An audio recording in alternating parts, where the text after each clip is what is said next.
This is the MedicCast, October 11th, 2010. Transmitters? We don't need no stinking transmitters.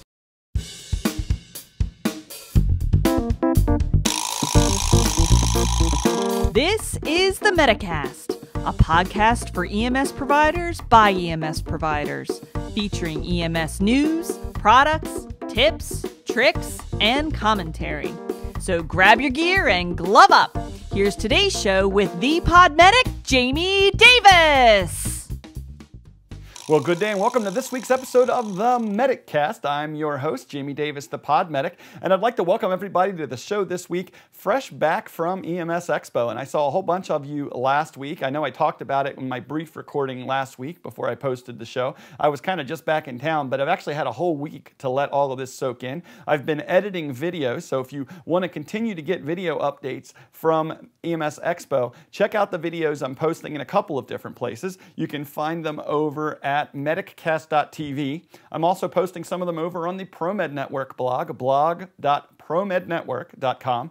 And of course, for those of you over at the MedicCast fan page on Facebook at facebook.com/MedicCast, you can find videos posted over there as well. So definitely follow up. There's a lot more to come, and all of the individual podcasts that were recorded down there on video will also be released on the individual podcasters' sites, as well as scheduled for release over at ems1.com. So we're excited for that, and I do want to thank Chris Call again over at ems1.com for helping to support us and help us get the word out about our shows. And also another thank you again to Scott Cravens and everybody over at emsworld.com, formerly the EMS Expo and EMS Magazine site, and they're now emsworld.com, and I'm really looking forward already to next year's Expo, and that's going to be the week before Labor Day in August, and that's going to be in Las Vegas. So I'm hoping that a lot of you are already putting that on your calendars, and we'll schedule that coming up soon.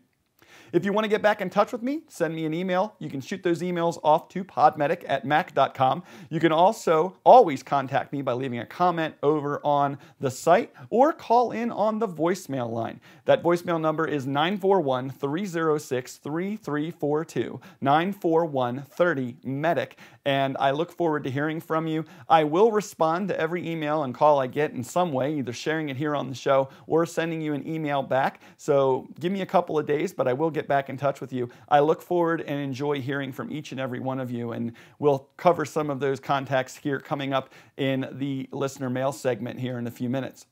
I do want to remind all of you that there is a lot of great content over at the ProMed Network site. If you haven't checked out all of the great shows over there, I think we got like 9 or 10 EMS podcasts that are over there, video and audio programming that are just each of them incredible and different and unique in their own way. So if you think it's just a bunch of shows just like the MedicCast, well, you know, there's shows of all kinds. Discussion shows like the EMS Garage with their panel discussions.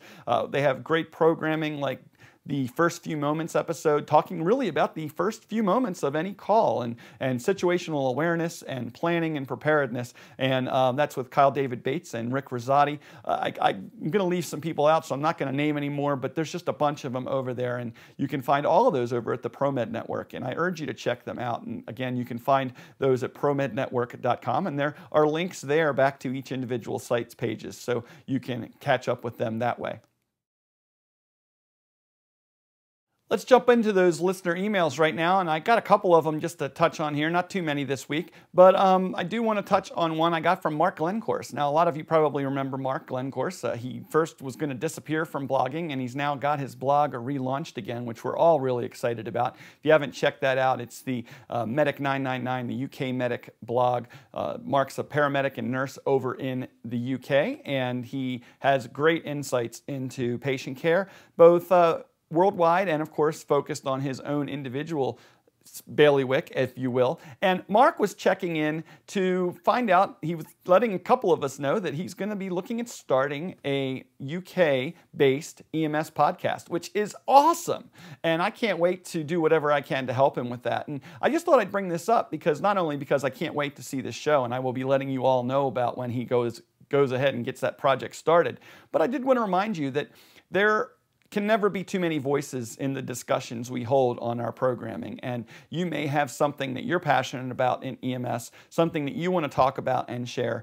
And I've helped a bunch of people get their programs started. I'd be happy to walk you through a few quick tips and steps on what it takes to get started on a podcast. I mean, it is definitely a labor of love and takes a lot of work and effort. But if it's something you want to talk about, I will gladly provide you my 5 or 6 years of experience in this marketplace and letting you know a little bit about some of the tricks and things I've learned so that you won't make the mistakes I've made. So I look forward to hearing from each and every one of you. I'm going to be helping Mark out with his show along with some of the other podcasters who are pitching in to help out. And I would be happy to give you a few pointers as well and help you out with some advice on those types of things. So don't hesitate to shoot me an email on that. And again, remember, it might take me a little while to get back to you, a couple of days or so, but I will respond back to you, and maybe we can set up a Skype call and sit down and talk through your ideas and see what we can do to help you get moving along with that project. And when your show's up and running, definitely, I'd love to bring you into the ProMed Network. It's my network, so I can bring any show in I want, and I'd look forward to having more EMS programming there. So I'm looking forward to Mark's show, and if you have a show idea, I'm looking forward to your show too. This is a great way to discuss what we're doing in EMS and share our viewpoints with each other and be open to hearing other people's viewpoints. So I look forward to expanding the conversation. Let's move on to another email here. And I got an email in from listener David. David has been a longtime supporter of the show. David actually ran an EMS conference last year, and I was able to promote that a little bit, just a local EMS conference in New York. David came to EMS Expo in Dallas and made a point to come by the booth. And David, thank you so very much for doing that. It was a pleasure meeting you. I can't wait to see you again at future events. And David was listening to a recent episode on the antihypertensive meds and wanted to make sure that I reminded you that one of the most important things about fluid balance is to ask the patient if they're urinating regularly. You can also ask them a couple, and this is kind of the nursing thing. I didn't bring that in, David, actually, because it's more of a nursing discussion, but you know, it is something the paramedics should be aware about, because a patient who's not regularly outputting urine may be retaining fluid. And so if you see a lot of edema and things like that going on, that may be an indication they're retaining fluid. And if they're not urinating regularly, then that is a problem. So we need to monitor all of these things. And although urination and input and output is not something that paramedics are usually worried about, it is something you should ask about. And David, thank you very much for reminding me to point that out. You can also ask a couple of other things. Ask them about the color of their urine, the clarity of their urine. If it's very dark, if it's an amber in color, that means it's very concentrated. If they notice that it has a strong odor, that could be an indication that it's concentrated. It could also be an indication of a urinary tract infection. So all of these things can be just ways to just further assess your patient, and more information to pass on to the ER nurse, because they've got so many things going on. If you've noticed something unusual or unique about the patient in any aspect of their health care, that can be something that can be passed on to the ER nurse and can be addressed in the hospital. So definitely include urination and output in your discussion with patients who may be having problems with their hypertension and their medications. And David, thanks a lot for bringing that up. It's a great comment, and it's something I didn't add into that episode, but it's definitely something you want to include when you're talking to your patients when you have situations come up regarding their blood pressure management. And that's it. Just a couple of emails I wanted to touch on this week. Of course, there's some more, and I've responded back to you. But definitely take the time to come in and send your own comments in podmedic@mac.com. And of course, you can always call in on the voicemail line, 941-306-3342, 941-30-MEDIC. Before we go any further, I do want to thank our sponsor, GoToMeeting.com. You know, when you have to go to lots of meetings, training sessions, or extra appointments around the workplace, but after work hours. So you've already worked your long shift, and now you have to stay longer for something else, or you have to come in on your day off to get a meeting out of the way. It's a real pain in the neck. It's a super hassle. And wouldn't it be great if there was a way that you could have that meeting, to attend that meeting, without ever leaving your house from any internet-capable device? And there are iPads, there are computers, laptops, whatever the case may be. You could attend that session quickly and simply just by hooking in with something like GoToMeeting. You know, I want to thank them very much for sponsoring this show, but they're not just a sponsor. I use them all the time. It is a great way for me to catch up with people and meet with them online. I can share information, I can share videos, I can show PowerPoint presentations. I can even turn over control of my computer so they can try something out. I can change presenters and let somebody take over the presentation. I can talk to people back and forth online without a separate conference call. It's just hassle-free meetings. And the beauty of it is I never have to leave my house. I can use my existing internet connection to get together quickly and easily without the hassle of having to go into a separate meeting. You should try it out and check out the advantages of this. And the beautiful part of that is I've got a great deal for you. The listeners and viewers of this program can head over to gotomeeting.com and click the Try It Free button right there on the front page. When you go to figure that out and fill all that out, make sure you put in the promo code PODCAST, and that'll give you a 45-day free trial. Try it out. Kick the tires. As many meetings as you want for 45 days, full access to the whole program. You'll see how quick and easy it is to use. Take advantage of this right now. Check out gotomeeting.com and click the Try It Free button and use the promo code PODCAST. That's gotomeeting.com and promo code PODCAST for your free 45-day trial. And again, a special thank you to GoToMeeting for sponsoring the show. You should definitely head over there and just take a look at this offer. Click the link on the show notes page or go ahead and go directly there and put in that promo code. Try it out for free for 45 days and support the people who support the shows like the MedicCast. Hi, my name is Justin Shore. You may know me online as the Happy Medic or the co-host of Chronicles of EMS. But today I'd like to speak to you as a son, a husband, and a father of 2 young girls. As you may know, October is Breast Cancer Awareness Month. The key is prevention. A woman has a 1 in 12 chance of contracting breast cancer in her lifetime.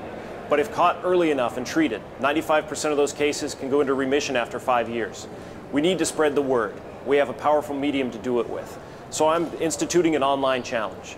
If you have a blog, a website, or an avatar, I'm challenging you to turn that pink from the 1st to the 15th to support a group called EMS for the Cure. If you're not sure how to do these things, you can find backgrounds, buttons, avatar logos, and links for information on breast cancer at chroniclesofems.com. Thank you.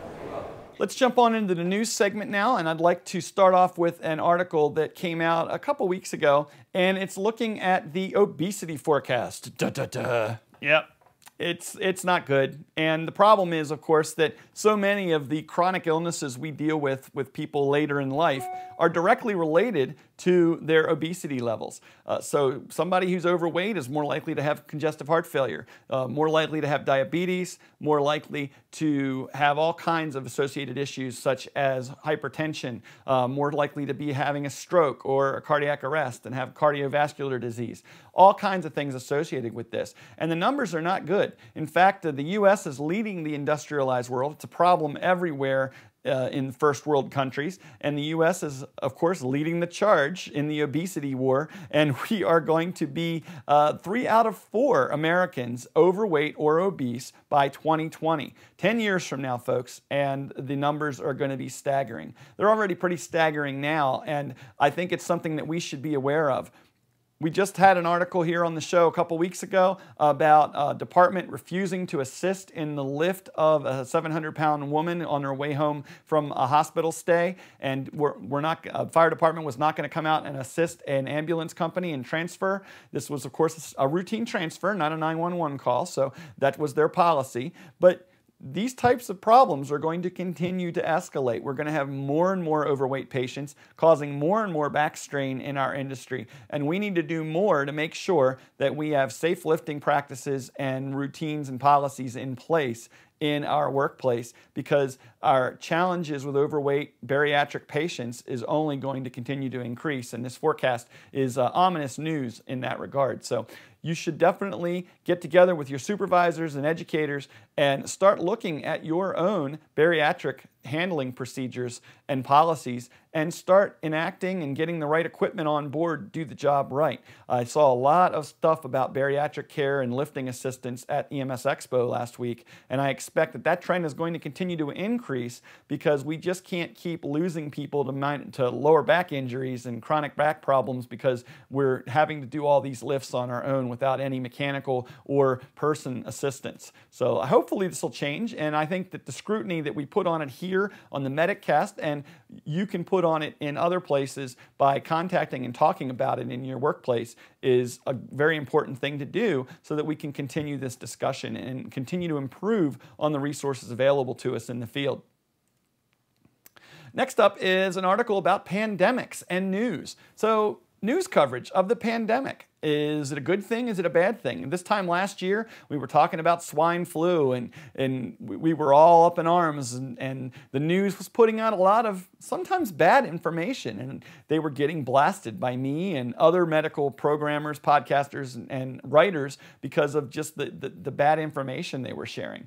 But is there something good that came out of it? Well, actually, there is. A recent study by pandemic and public health officials have looked at the news blitz that happened during last year's pandemic alert, and they found that something good did come of all of that increased coverage. They actually believe that that increased level of coverage actually slowed the spread of the disease because people were much more aware, much more careful. They aren't sure necessarily why exactly. It could be because people were more aware of things like simple things like hand washing. It could be that they were more aware when somebody had a cold or a cough, workplaces told people to stay home. Education, I talk about it here on the show all the time, but education is key to making sure that people understand how everyday things affect their health and how simple changes can affect their health. And so I think it's possible that the information and the little bit of scare that this put out there in people kept people home, kept people away from others that were sick, or if they were sick, kept them out of the public. People changed their habits and their way they were doing things. And so I think this article is interesting because despite the fact that some of the news that was getting out was incorrect or over-dramatized, it did have a positive effect in that it seems to have slowed what the expected spread of this pandemic was. The future means that when we look at this in the future, we want to, of course, get good information out to people, but there is some important aspects to making sure that the coverage is broad and widespread and sweeping so that people get the message that there's a problem coming along and they should know what to do about it. So I think this is interesting after blasting the news media so often last year that people looked at it and public health officials have found that there was a benefit to making sure that there was a lot of news coverage and a lot of information, and that even though there might have been a little bit of hysteria and over-dramatization of the problem, that did indeed slow the spread and gave public health officials and other healthcare people a chance to get ahead of the problem, get the vaccine production ramped up, and were able to better prepare communities for the onset of the pandemic issues. So I think it's interesting, and we'll look into this if it ever comes up again, which, heck, I'm sure it will, as we enter the normal cold and flu season right now, and we're seeing more flu cases. Finally, a story out of Florida about 911 abuse. It's a problem, right? I mean, people call 911 for bad reasons or for non-emergency reasons because they think there's a problem that needs an ambulance. And what can be done about this? Well, there's been a lot of places that are trying different things, and this particular article is looking at emergency dispatchers that somebody actually called 911 to complain that someone had stolen alcohol from his apartment and that he wanted somebody to come take care of it. Now, that's a police call, but clearly not really an emergency situation, and it tied up a phone line that might have been used by someone with a real so-called real emergency. But there are some things that we need to keep in mind, and I just bring this up again and again. People may abuse our resources and may abuse calling 911, and they may indeed sometimes use our units for a taxi service to get them downtown near the hospital. But still, I think by and large, the vast majority of people that call us are calling us because they have a real concern, a real problem that they think is an emergency. And I think it's very important for us, even though we read articles like this about abuse of the system, that it's a very vocal and anecdotal minority. We all have stories of that call that was just ridiculous, but when you look at it in numbers of all total calls, it's a small percentage of the calls. And most people, even people calling for relatively minor medical problems, to them, it was a real problem. To them, it was an emergency. If a guy just got done watching Discovery Health and a special episode on new stroke care and how to recognize a stroke, and they have a splitting headache when they're done and, pain behind their eyes, well, it could be a sinus headache, certainly, but they think it might also be a stroke. And we should take their concerns seriously and let them go ahead and seek the medical attention they need. Now, if you have a resource, you can take them to an urgent care center, or you can talk to an online medical control and maybe get them to hold off and go see a primary care physician in the morning. That may be something you can choose to do based on your system's protocols and policies. However, take your patients seriously. Don't automatically assume that they are just pulling one over on the system. It'll make you happier, and you'll complain a little bit less, and it'll make you a little bit more satisfied in your job by just treating each and every one of your patients as if they have a problem that is very real to them. And I think that that's the issue here, is that most patients, even if they have what we know to be a minor medical issue, they may not see it as a minor medical problem. We've seen all kinds of blood and guts and horrible situations in our line of work, so we have a skewed scale for what minor is. Whereas your average individual, even a tiny amount of blood to us seems like a lot of blood to them. And so they may have tried to control bleeding as far as their skills go, and they can't seem to get the bleeding stopped. Well, pressing down for 5 seconds and then looking to see if it's stopped yet may not be what the situation calls for. And that does not mean that they applied correct direct pressure. Do we make fun of them for that, or do we come in and take care of their problem and be caregivers? And I think that that's the decision you need to make.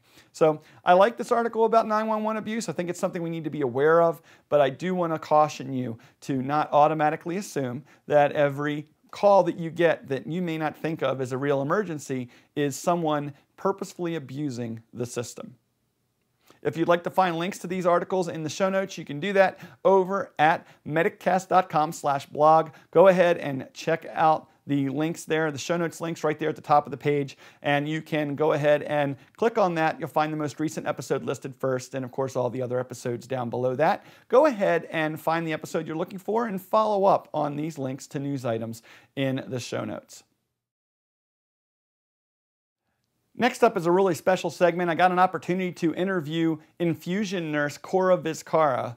Infusion nurses, for those of you that don't know, are nurses that essentially go around the hospital and replace IV lines. They can also implant some central lines, such as a PICC line. And the infusion nurses are really the IV specialists of many large hospital centers.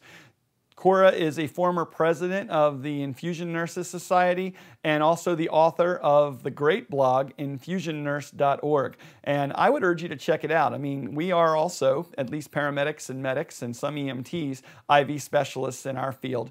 And you would really, I think, get a lot out of reading her articles about best practices for finding and placing IVs and things like that. So definitely check that out. And upcoming here is the segment with Cora Vizcarra from infusionnurse.org. Hi, this is Jamie Davis, and we're here with a really great interview opportunity. I had an opportunity to sit down recently and speak with Cora Vizcarra. Cora is a nurse, works with MCV and Associates. They consult and train people for vascular access and infusion therapy. She's also a past president of the Infusion Nurses Society, and I was talking with Cora recently, and some of you may listen to the Insights in Nursing program and know that she's been a panelist on that show before. And Cora and I have been touching base about possibly having her on to talk a little bit about intraosseous access. Now, I'm going to be putting this on a couple of different shows because I think it's an interesting discussion for a variety of medical professionals. So for those of you listening to this from an EMS background, you probably know what we're talking about. Intraosseous access is often considered, now is considered the emergency vascular access point of preference in emergency cardiac arrest settings and other similar emergent settings. But what about where is IO going in the rest of the hospital setting and other patient care arenas? And Cora is going to come on and talk a little bit about that because of some of the advances in placing IOs. And that's what we're going to be talking about. When I say intraosseous access, we call them IOs. So I'm not sitting here being one of the seven dwarfs going IO. Or intake and output. Intake and output. For those of you that are nurses, you'll get that one. But Cora, welcome to the show, or welcome back to the show. I've had you on several different times now. Yes, thank you, Jamie. Such an honor and always a delight to be here. So let's talk a little bit about infusion nursing and the use of intraosseous access. Probably been a staple in the pre-hospital setting in emergency medical services, but not something that's used commonly in many hospitals. And yet that seems to be changing. Can you tell me a little bit about that? That's correct, Jamie. We know intraosseous for several decades. It has been used as a route for vascular access in emergency settings. And even to some extent within the emergency room, it has been used to establish vascular access and for patients requiring emergency care. Now, very recently, probably in the last 5 years or so, IO has expanded into the acute care settings, using them both in emergent and non-emergent situations. And the reason is primarily because vascular access can be attained quickly by the IO route. So, for nurses, just like myself, I am an infusion nurse. And even though we always pride ourselves in knowing that somehow we're going to get a line, and even the most acutely ill patient, there's still some situations where even though you can get a line, what is very important is time. When you have a patient that requires vascular access almost immediately or very soon, then you finding one, I think the IO route really can serve as a bridge or as we call as an alternate access. Sometimes when you have an emergency or even patient that requires just rapid response, for you to put in a line, such as a peripheral IV line, it's going to take a while. Looking for a vein, especially if their veins have collapsed or their circulatory system is collapsed, or even setting up for a PICC insertion or even for a central line. And we know that there's a whole lot of checklists that we have to do in order to put in a central line, so that takes time as well. But for putting an intraosseous access, it's very simple, it's very quick, and you can establish a vascular access and treat the patient very rapidly. So again, the reason is simply, it is a viable alternative in situations where you cannot put a central vascular access or a central line, or it's very difficult to find a peripheral access. So IO comes definitely within, as you said earlier, with the newer technology, with the drill and all that, IO access has become much, much convenient and easier. And what about medications? Are there a lot of limitations on which medications can be administered via this route, or is it pretty open? Actually, there are no limitations as far as as what medications. Typically, most of the medications that you can give intravenously can also be given through IOs. And again, some of them, like emergency medications you can use to resuscitate patients, fluids, anticonvulsants, or even narcotic antagonists can, be given intraosseous. So potentially, truly, anything that you can give via an IV access can be given by intraosseous route as well. So, There's a lot of studies that have shown that truly, the absorption is just as good, if not better, for intraosseous access. Now, we talked a little bit, we mentioned briefly the new technologies and things that are out there, and you mentioned the drill. Just for people that aren't familiar with this, I mean, we are actually pushing a needle into the bone to access the marrow space, and then infusing in that way. This, of course, first of all, sounds painful. Sounds like it's requires a lot of work. And you mentioned there are devices out there that make that a lot easier. I mean, heck, when I started years ago as a paramedic, we were basically hand cranking. You put it in, you twisted your hand back and forth to try to get this, which is one of the reasons we never did it to anybody that was conscious.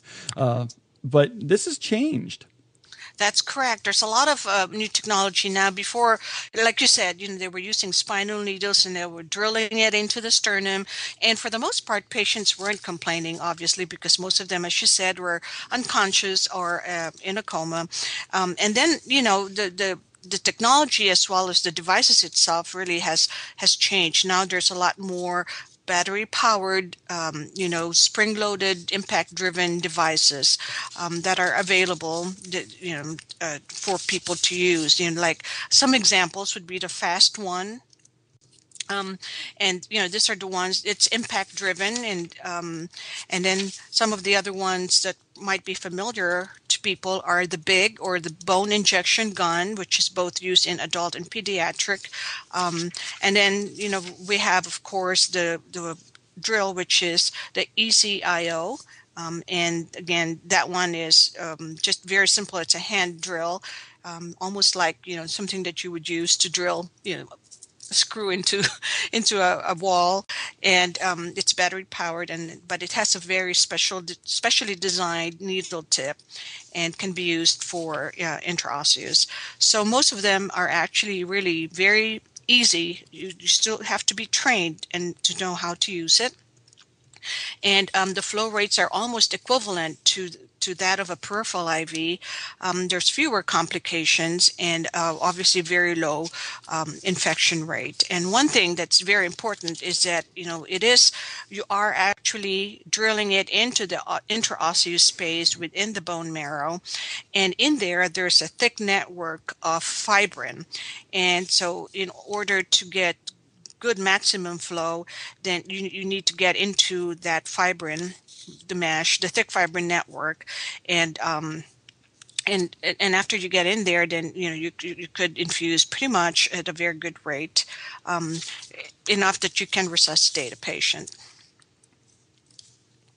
So when we talk about the fact that these new devices are out there, and I'm very familiar with the EZ-IO, the drill. I'm not as familiar with some of the other devices, although I've seen them either video of them being used or seen them used in person.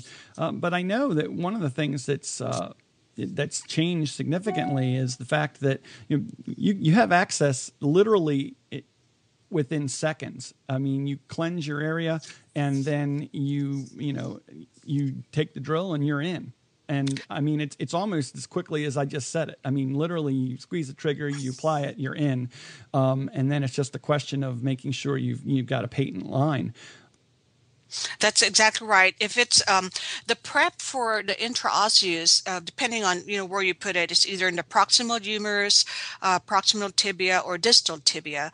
There's certain devices that are only approved for the sternum or not approved for the sternum. For example, the EZ-IO, they are FDA approved for use in the proximal humerus, proximal tibia, and distal tibia. And then the rest, have those as well, plus the sternum. So it actually takes, from including the prep, which is very simple prep, just like you would for a peripheral IV. And then you just use the drill, and it actually takes less than 1 minute, the time to insert.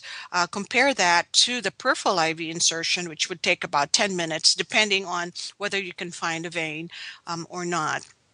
And, the failure rate also with a peripheral IV is a higher percentage in certain patient conditions as well, about 10 to 30%. But this one, if you know exactly where the location of the bone is and you can drill it, you can get in less than a minute.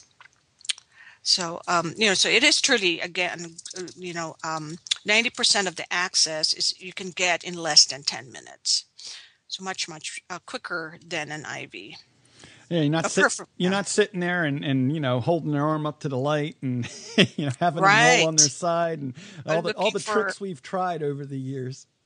That's correct. And so not to say that everybody can use the ECIO drill instantly without any training, but the key truly is to get trained so that you can you find exactly where the landmarks are, especially if you're using the proximal humerus.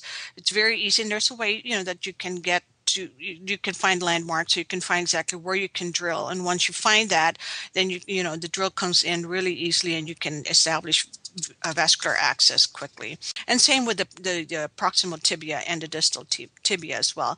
It's just that you need landmarks. You need to be trained in finding the landmarks. But it's once you get the landmarks in, you can easily get the device in quicker. Now, how do patients tolerate? We usually, like I said, my experience has always been with unconscious or patients who are coding. But you're talking about that this will be more useful for patients in a broader patient population. How do the conscious patients tolerate having an IO in place? Let's say it's implanted when they weren't conscious, maybe in a surgical setting, and now they're out. I mean, what's its lifespan in the hospital setting, and how do patients tolerate it? So adult patients and pediatric patients that need, vascular access in, emergent and non-emergent situation, can benefit from an IO. And it is actually, so patients in pediatric ICU, labor delivery in the OR, rapid response teams or code teams, this would apply to them, emergency department. And of course, and to the infusion nurses or IV teams that are around, it is a sort of like an alternate access. And it's just really a bridge. So in the conscious patient, a lot of them, would complain of insertion pain, but it really depends on the device that you're using. Many patients and volunteers that, during studies, they rate the pain upon insertion similar to the pain that you would experience having a large bore peripheral IV catheter put in. So, without any, anesthesia or local infiltration of lidocaine, for example. So if you were putting in an 18 gauge peripheral IV without any local anesthesia or local pain or infiltrating pain, then it would be the same amount of pain that they have reported for patients that are getting IO insertion. So it is, so it's not that painful, but it has to do with some of the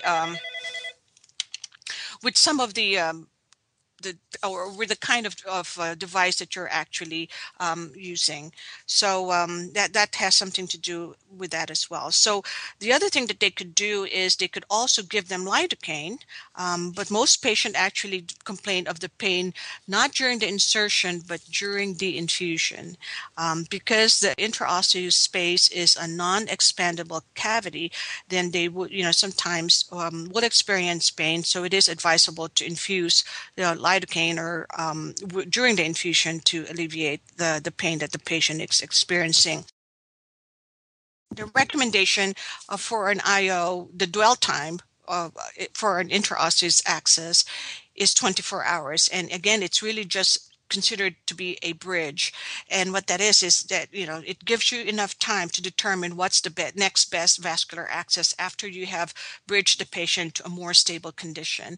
So then you can, after that, determine whether you want a central line put in or some other sort of vascular access that the patient might benefit from. So you have to remove, after 24 hours, the IO access. Now, it doesn't mean that you can't put another IO access in a different bone in a different location. Certainly, you're welcome to do that, but not in the same location where you just removed the present IO device.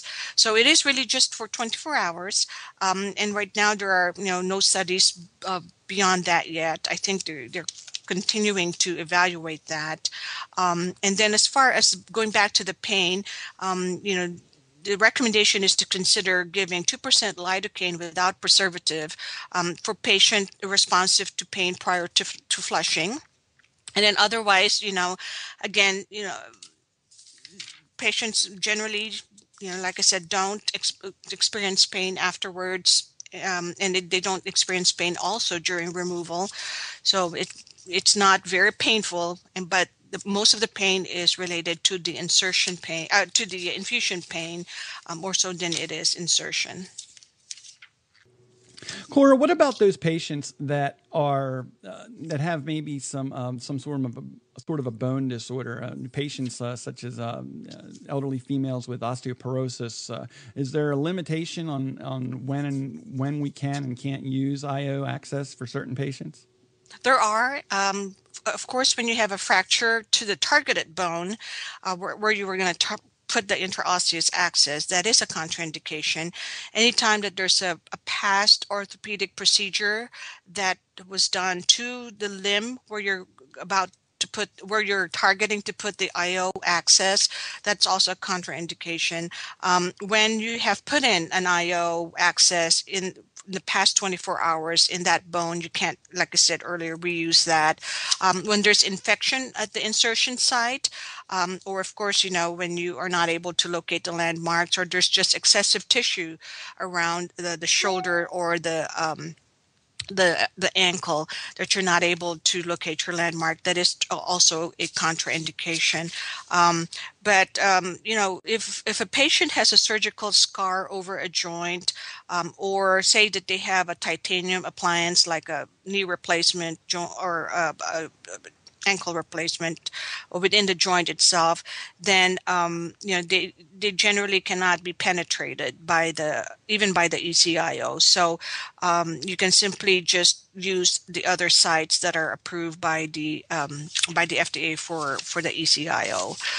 Those are just a few contraindications for that, but otherwise they pretty much you can use it for anything else, for the most part, just again to infuse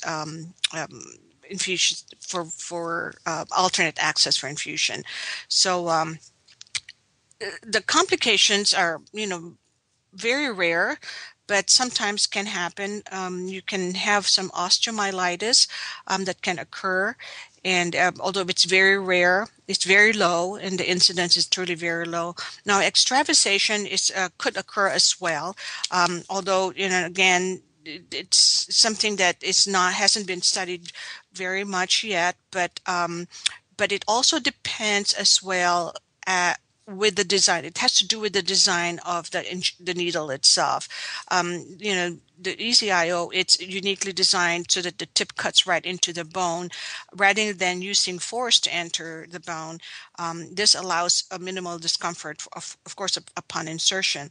But it creates a hole in the cortex of the bone that is the same size as the needle, so it doesn't increase the risk of extravasation or enlargement.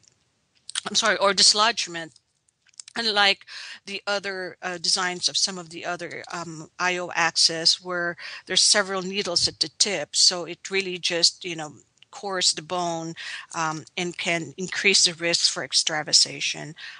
So if it's inserted very gently, there won't be any microfractures. And so the incidence of extravasation is much, much lower or eliminated to some degree. Well, Cora, I want to thank you very much. And people want to find out more about this. You recently have an article that you've written about this that they can find. Yes. It was published in the Journal of Infusion Nursing in the May-June 2010 issue, which is volume 33. And it's entitled Intraosseous Route as an Alternate Access for Infusion Therapy. Great. Well, and I'll have a link and complete reference to that in the show notes when this plays. And I just want to thank you again for being just a great resource for all of the listeners and viewers out there on what's going on in the infusion nursing and generally in the infusion space. Well, thank you. I hope I could help. Anytime you have a question or need anything, let me know. I will. And that's going to wrap up this week's episode of the MedicCast. I want to thank Cora Vizcarra for her segment on intraosseous access and infusion nursing, and I look forward to hearing more from her and from others in the future. I think these cross-disciplinary discussions are important because there's a lot of things going on that we can benefit from their knowledge in the hospital setting. If you want to get back in touch with me, go ahead and send me an email in podmedic@mac.com, or you can leave a comment right over on the articles and show notes over at the MedicCast blog, medicast.com/blog. Call in on the voicemail line too if you want, 941-306-3342. 941-30-MEDIC is our voicemail line. And however you get in touch with me, I will try hard to get back in touch with you as quickly as I can. So shoot those emails in, send in those voicemails. Let's hear from you about the shows, whether it's a comment about an episode, a question, maybe I overlooked something and you'd like to share some comments with the rest of the listeners. Whatever the case may be, keep in touch with me here on the MedicCast. Don't forget, you can also find me over on Twitter and Facebook, twitter.com/podmedic and facebook.com/podmedic, and also the MedicCast Facebook fan page, facebook.com/MedicCast. You can find all of that there, and of course on the Facebook page, just click the like button on the top of the page and you can become a fan of the MedicCast over on Facebook. I put up questions over there and hold discussions, and of course there's a vibrant listener community there, almost 2,000 fans over there, so join the rest of the fans of the MedicCast and check out the MedicCast Facebook fan page. I'm going to wrap up this episode now with a great song. It's a song we played it here recently on the show, and it's one of my favorites by a band called Slackstring. This is the song Wednesday Morning. If you like what you hear, you can go ahead and check out a link to them in the show notes. And I urge you to do that. Follow up on those links and let the bands know that you heard their song here on the MedicCast. That's it for me. I'm Jamie Davis, the Pod Medic. I'll be back again next week, every Sunday night, with a new episode ready for you to download and listen to first thing Monday morning. And I'll be back soon. But in the meantime, please remember, folks, scene safety, BSI.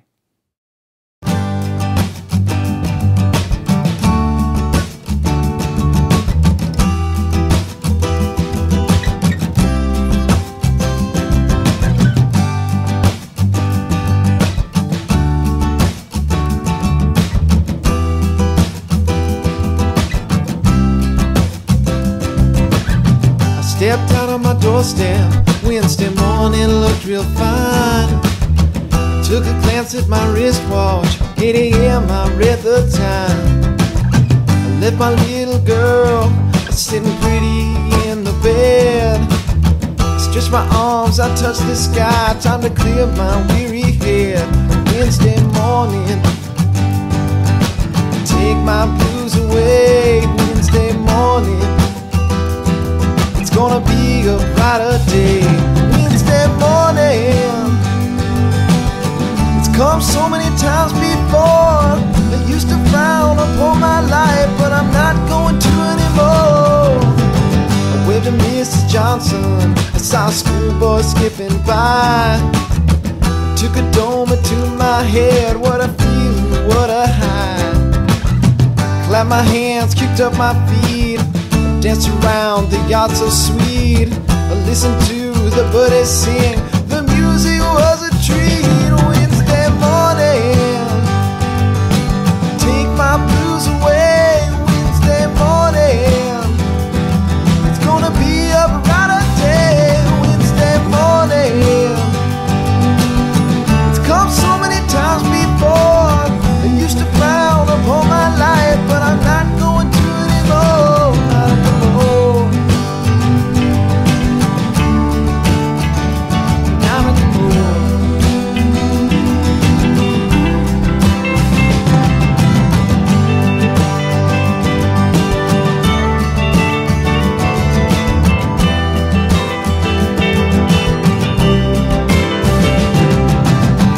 Opened up the paper, I saw the big bold words in print. Brain so big, I'm so giant, my